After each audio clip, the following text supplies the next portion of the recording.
Hello friends, कैसे हैं आप सब लोग। उम्मीद है सभी लोग अच्छे होंगे और सभी की प्रिपरेशन बढ़िया से चल रही होगी।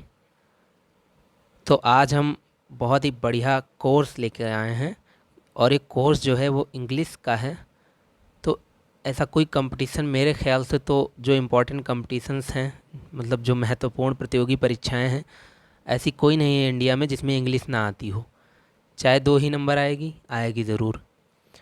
तो इंग्लिश के मास्टर कहे जाने वाले जो गोपाल वर्मा सर हैं हमारे, उनकी इंग्लिश की एक बुक है द एक्यूमेन, और ये बहुत ही पॉपुलर बुक है। बहुत सारी बुक्स हैं इंग्लिश की, वैसे नीतू मैम ने भी बुक चलाई हैं। मैं किसी टीचर की तारीफ़ या बुराई नहीं कर रहा हूँ, सभी लोग बहुत ही अच्छे टीचर्स हैं और उन्होंने बहुत मेहनत करके सारी किताबों को लिखी हैं, बहुत ही बढ़िया तरीके से लिखी हैं।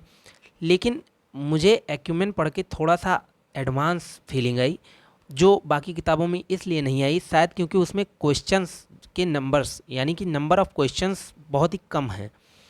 इस बुक में, द एक्यूमेन बुक में, आपको खूब सारे प्रैक्टिस प्रॉब्लम्स मिल जाएंगे। आप कितना भी पढ़ लें, मगर जब तक आप प्रैक्टिस नहीं करते हैं तब तक आपका टॉपिक मजबूत नहीं होता है, कोई कंसेप्ट मजबूत नहीं होता है।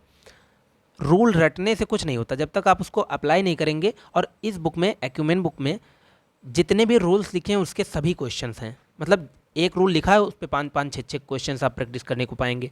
इसलिए ये बुक जो आपकी है बहुत ही बेहतरीन प्रिपरेशन करवा देगी। ठीक है, तो इंग्लिश के लिए मास्टरमाइंड कह सकते हैं अगर आप पूरी एक्यूमेन मेरे साथ पढ़ते हैं, या आप खुद भी पढ़ते हैं अगर आपको समझ में आती है। मैंने चूंकि इस बुक को एक बार पढ़ लिया है तो मैं आपको समझा सकता हूँ अच्छे तरीके से। मैं जानता हूँ कि बहुत सारे लोग खरीद लेते हैं बुक को मगर पूरा फिनिश नहीं कर पाते। आप मेरे साथ चैनल पे बने रहिए, डेली वीडियोस देखते रहिए, आपको पूरी एक्यूमेन मैं इस चैनल पे करवाऊँगा और बहुत ही अच्छे तरीके से अपने हिसाब से। ठीक है, और कोई बुक आपको चाहिए होगी तो मैं वो भी करवा दूंगा। तो आज से हम इंग्लिश डिस्क्रिप्टिव ग्रामर स्टार्ट करेंगे, सेक्शन ए। ठीक है, तो द एक्यूमेन बुक है ये। पहले मैं बता दूं, द एक्यूमेन बुक है ये, और ये श्री गोपाल वर्मा सर के द्वारा लिखा गया है। ठीक है, उनकी बुक है ये। और ये सभी कॉम्पिटिटिव एग्ज़ाम, आप एसएससी हो और क्या कहते हैं बैंक वगैरह हो, पीओ हो, क्लर्क हो, किसी में भी आता है। कोई भी एंट्रेंस एग्ज़ाम देने जा रहे हैं उसमें इंग्लिश आती है, तो इससे बाहर नहीं जाने वाला मेरे ख्याल से, और ना ही गया है अभी तक। 2-4 क्वेश्चन तो इधर उधर सबकी बुक से हो जाते हैं। मतलब कंसेप्चुअल वाइज इसमें कुछ छोड़ा नहीं है सर ने, पूरी तरह से इसको लिख दिया है। और इसको आप पूरा पढ़ लेंगे तो आपको इंग्लिश में कभी आगे दिक्कत नहीं पड़ने वाली है। तो चलिए मैं स्टार्ट करता हूँ इसको। बहुत सारे लोग इस बुक को अपलोड कर चुके हैं। मेरी उम्मीद ये है कि मैं इसको उस तरह से एक्सप्लेन करूँगा जिस तरह से आपने कभी नहीं सुना हो। एकदम देहाती भाषा में हम लोग पढ़ेंगे। इंग्लिश से जो डर है आपका वो बिल्कुल निकाल दूंगा, ख़त्म हो जाएगा एकदम से। ठीक है, तो चलिए स्टार्ट करते हैं आज से हम लोग द एक्यूमेन बुक का। धीरे धीरे करके पूरी बुक आपको मैं 800 850 पेजेस की है, पूरी पढ़ा दूंगा। जितनी भी हो सकती है अच्छे तरीके से पढ़ा दूंगा, और मुझे भी बहुत कुछ सीखने को मिलेगा, दोबारा रिवाइज होगा। एनीवेज, चलते हैं हम लोग टॉपिक पे अपने।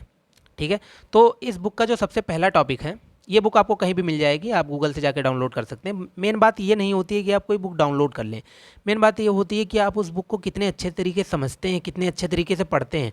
850 पेजेस की बुक आपके पीडीएफ बनी पड़ी रहे, इससे अच्छा है कि आप कुछ सीखें उसमें। और जाहिर सी बात है, अपने आप से पढ़ने में उतना फीलिंग नहीं आती, अपने आप से बोर होता है इंसान। इसलिए मैं जब बताऊंगा तो आप सुनेंगे ही, तो आपको बहुत सारी चीज़ें आ जाएंगी। ठीक है, तो चलिए स्टार्ट करते हैं हम।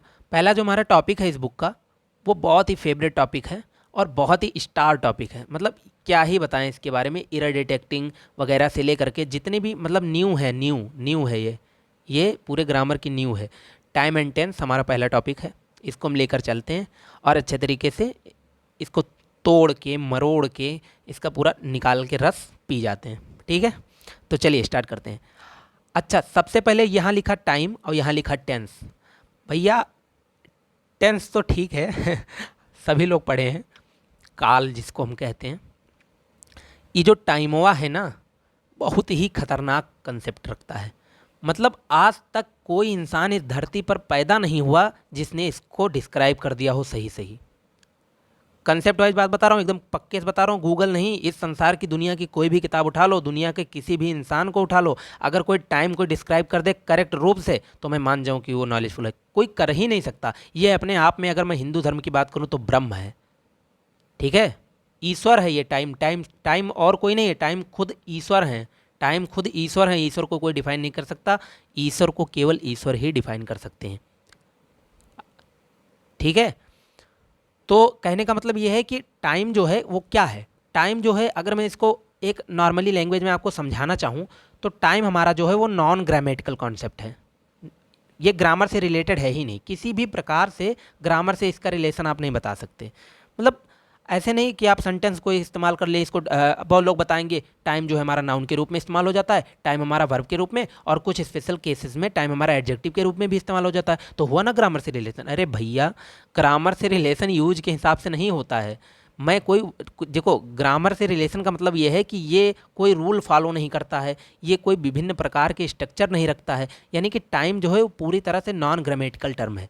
टाइम क्या है फिर? Time is a physical quantity. अगर मैं अल्बर्ट आइंस्टीन की भाषा में बात करूंगा तो आप कंफ्यूज होंगे कि उन्होंने कहा था कि जो हमारा टाइम है, हमारा जो टाइम है वो एक कंसेप्चुअल कंसेप्ट है, और भूत भविष्य वर्तमान जो तीन प्रकार के समय आप देखते हैं वो और कोई नहीं, वो एक ही है। है ना मज़ेदार बात। तो ये इतना खतरनाक माइंड में क्रिएशन कर गया कि अब हमको बहुत ही कन्फ्यूजन होने लगा कि टाइम क्या है और टेंस क्या है।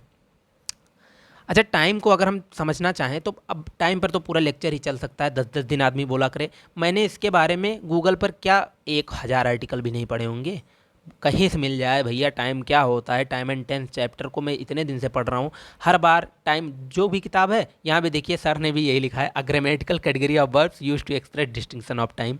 मतलब कोई भी करेक्ट रूप से टाइम बता ही नहीं सकता। अब यहाँ सर की गलती नहीं है, वो क्या करें, वो टाइम को एक्सप्लेन कर ही नहीं सकते। जब दुनिया में कोई नहीं कर पाए टाइम को एक्सप्लेन, तो सर कैसे कर दें।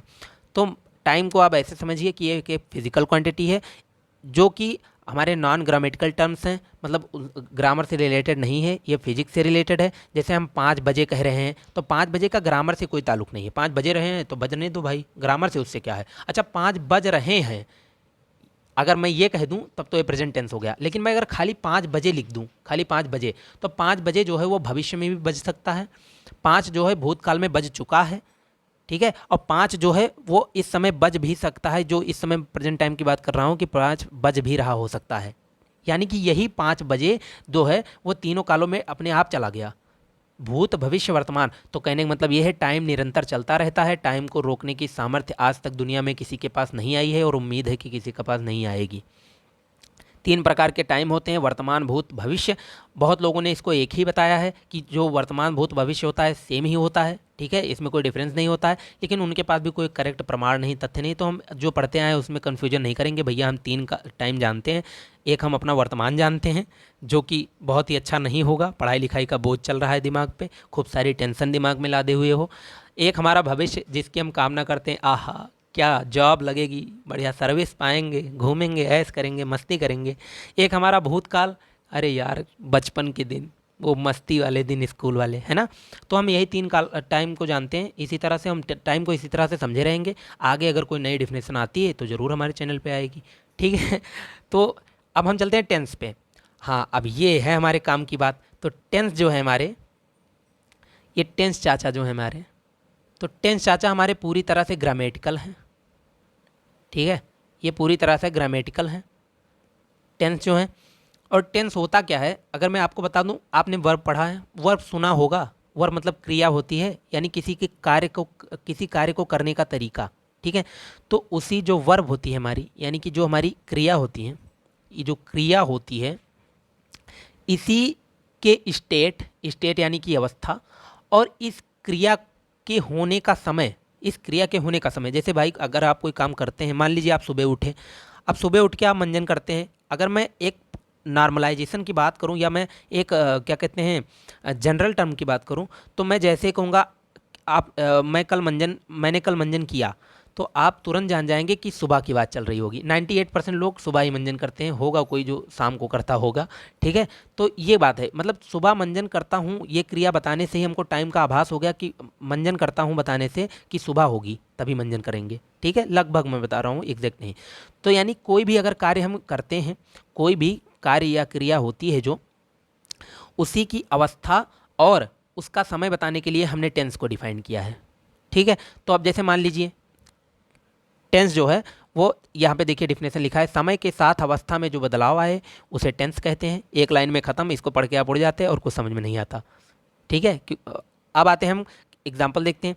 जैसे देखिए, सी इज़ ए टीचर, वाई एक टीचर है, और सी वाज ए टीचर, वाई एक टीचर थी। अब भैया टीचर तो यहाँ लिखा है, टीचर यहाँ भी लिखा है, सी यहाँ लिखा है, सी यहाँ भी लिखा है, ए यहाँ लिखा है, आर्टिकल ए यहाँ भी लिखा है, इज यहाँ लिखा है, वाज यहाँ लिखा है। जैसे ही हमने इज लिखा, टीचर हैं प्रेजेंट टाइम में। जैसे हमने वाज लिखा, टीचर थी, यानी टीचिंग का काम करती थी। तो देखो वर्ब जो आई वो स्टेट के साथ साथ टाइम भी बता दी। जैसे हमने इज लिखा तो ऐसे पता चला कि वो टीचर प्रेजेंट टाइम में है और टीचिंग का काम कर रही हैं।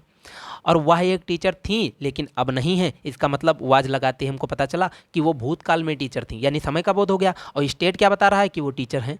तो यानी कोई भी जो वर्ब होती है उसका जो स्टेट और टाइम डिफाइन करते हैं वो हम टेंस के अंतर्गत करते हैं। तो टेंस क्या हुआ, समय के साथ अवस्था में जो क्रिया के बदलाव आता है, या समय के साथ साथ अवस्था जो हम क्रिया की बताते हैं वही हमारा टेंस होता है। समझ में आ गया।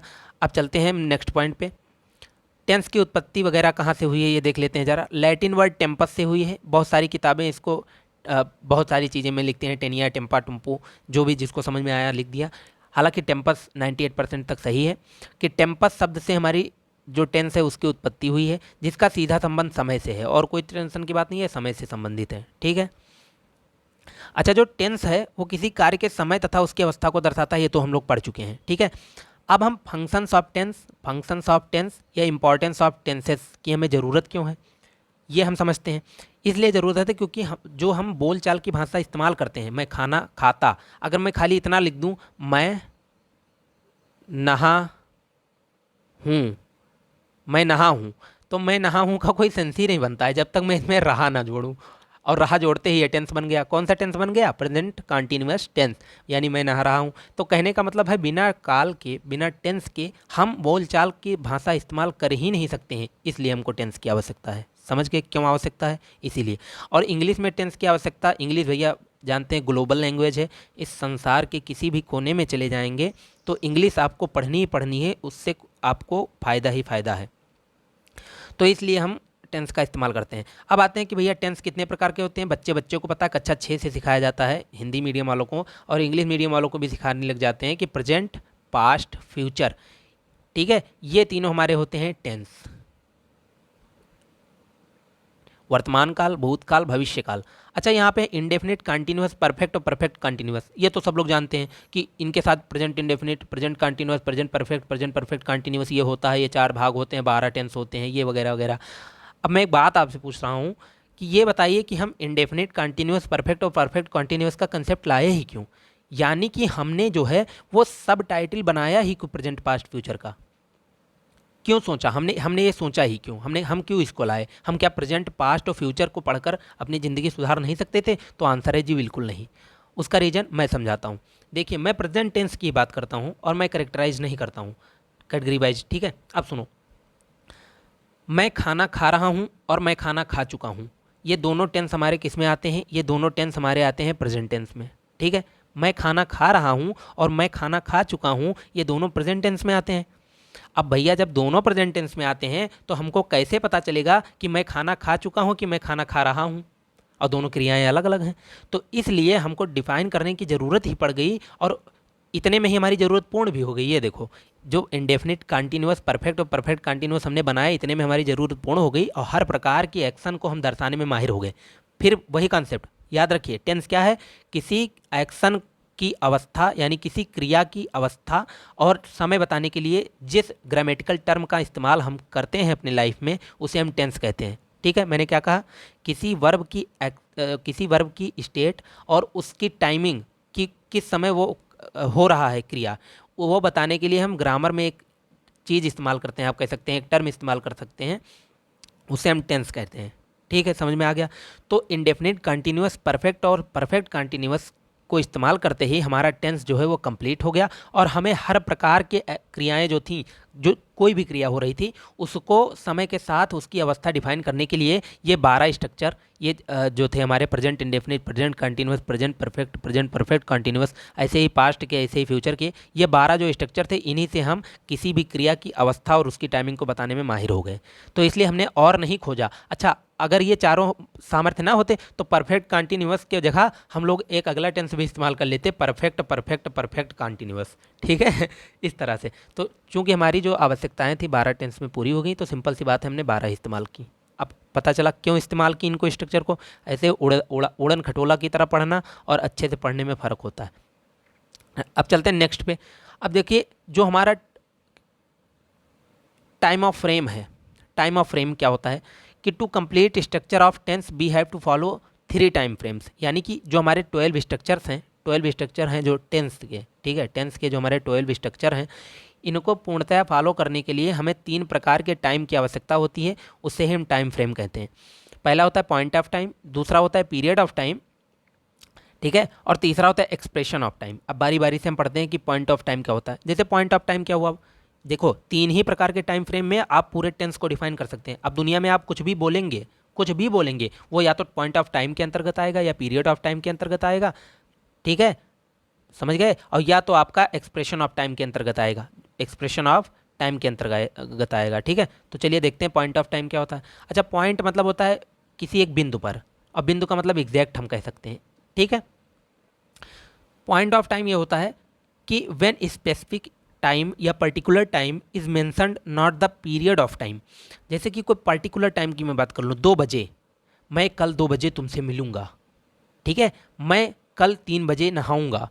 देखो 3 बजे जो है वो एग्जैक्ट टाइम को दर्शा रहा है। मैं सोमवार को व्रत रहूंगा, ऑन मंडे, एग्जैक्ट टाइम। मैं कल विद्यालय जाऊंगा, एग्जैक्ट टाइम, टुमारो। यानी कि जब हम किसी पॉइंट ऑफ टाइम या एग्जैक्ट टाइम की बात करते हैं तो इसके अंतर्गत कौन सा टाइम ऑफ फ्रेम आता है, point of time. Period of time क्या होता है, भाई कोई सा भी पीरियड ले लो, मंडे टू फ्राइडे ले लो, वेंसडे टू थर्सडे ले लो, और 1857 से 1947 ले लो, जनवरी टू अप्रैल ले लो, यानी पीरियड ऑफ टाइम के अंतर्गत इसको हम स्टडी कर लेते हैं। अच्छा ठीक है, ये तो हो गया। अब आते हैं एक्सप्रेशन ऑफ टाइम क्या होता है। It is the combination of both point of time and period of time. यानी अब हम पॉइंट ऑफ टाइम समझ लिए, पीरियड ऑफ टाइम समझ लिए, अब हम इसको एक्सप्रेस कैसे करें, वो एक्सप्रेशन ऑफ टाइम होता है। यानी कि जब कोई ऐसा टाइम फ्रेम दिया हो जिसमें पॉइंट ऑफ टाइम और पीरियड ऑफ टाइम दोनों की झलक हो, तो उसे हम कहते हैं एक्सप्रेशन ऑफ टाइम। जैसे विंटर 1985। अच्छा, इसको लिखने का मतलब क्या, विंटर लिख दिया मैंने ना, विंटर लिख दिया और 1985 लिख दिया, ये हमारा क्या है, ये हमारा पॉइंट ऑफ टाइम है, एग्जैक्ट टाइम है ना भाई ना, 1985 एग्जैक्ट टाइम को बता रहा है। 1985 कोई, अच्छा दुनिया में एग्जैक्ट टाइम कौन से होते हैं, दुनिया में एग्जैक्ट टाइम वो होते हैं जो कोई और उनके सिवाय नहीं हो सकता। जैसे मैं मंडे की बात करूं, मंडे एक ही है। 1985 की बात करूं, सन 1985 एक ही बना था, अब दोबारा 1985 नहीं आने वाला। 2000 की बात करूं, सन 2000 एक ही बना था, बीत गया है, अब नहीं आने वाला। लेकिन पीरियड ऑफ टाइम रिपीट हो सकता है। जैसे मैं जनवरी टू अप्रैल कहूँ तो जनवरी टू अप्रैल हर साल रिपीट होता है। तो इस तरह से आप पॉइंट ऑफ टाइम और पीरियड ऑफ टाइम समझ गए। जो एक ही है संसार में वो पॉइंट ऑफ टाइम में आएगा, और जो एक से ज़्यादा हो सकता है, एक साल में, एक महीने में, उसे हम पीरियड ऑफ टाइम के अंतर्गत अध्ययन करते हैं। तो 1985 हमारा पॉइंट ऑफ टाइम हो गया, क्यों, क्योंकि 1985 एक ही है। और विंटर क्या हो गया, विंटर हमारा जो है वो पीरियड ऑफ टाइम को दर्शा रहा है। जैसे सबको पता होता है कि 3 से 4 महीने, 4 से 5 महीने विंटर हमारा होता है, ठीक है, तो ये पीरियड ऑफ टाइम हो गया कि नहीं हो गया, हर साल होता है और कई बार होता है, ठीक है, मतलब अपने जीवन में कई बार विंटर हो चुका है, इसलिए ये पीरियड ऑफ टाइम के अंतर्गत आएगा।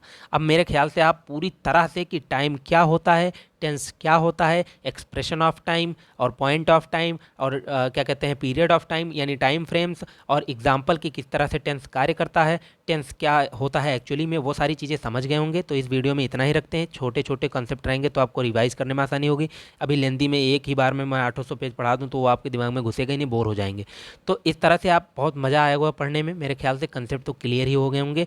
तो इस वीडियो में इतना ही, और अगले वीडियो में हम बात करेंगे जो सारे टेंसेज हैं हमारे, उनमें कौन कौन से रूल हैं। इसमें जो रूल लिखे हैं वो मेरे ख्याल से मुझे कहना नहीं चाहिए, बहुत बड़े टीचर हैं, लिखे हैं सारे रूल्स एकदम बहुत परफेक्टली लिखे हुए हैं। लेकिन सर ने जैसे क्वेश्चंस तो बहुत सारे एडवांस करा दिए हैं, मगर उसके बारे में शुरुआत में कोई टॉपिक दिया नहीं है। जैसे मान लीजिए आप कंडीशनल सेंटेंस, जब आप टेंस के क्विज में प्रैक्टिस करवाऊंगा तो इसमें आपको कंडीशनल सेंटेंस के भी क्वेश्चन खूब सारे मिलेंगे, लेकिन यहाँ पे कंडीशनल सेंटेंस का कोई जिक्र नहीं है, वो तो हम बहुत आगे पढ़ने वाले हैं इस बुक में। इसलिए थोड़ा सा तो मैं आपको साथ साथ बताता चलूँगा कि कहाँ पे कौन सा यूज हो रहा है, वो आप लिखते जाइएगा, पढ़ते जाइएगा, इस तरह से आपके पूरे कंसेप्ट कंप्लीट हो जाएंगे। तो इस वीडियो में इतना ही, बाकी अगले वीडियो में हम बहुत अच्छे से इसको फिर से पढ़ने वाले हैं। कैसा लगा है, सब्सक्राइब कर दीजिए चैनल को, शेयर कर दीजिए, और क्या कहते हैं, कमेंट बॉक्स में ज़रूर लिखिएगा कि कैसा लग रहा है आपको पढ़ने में। तब तक के लिए मिलते हैं नेक्स्ट वीडियो में, और तब तक के लिए ख्याल रखिए अपना, अपने परिवार का। जय हिंद, मिलते हैं।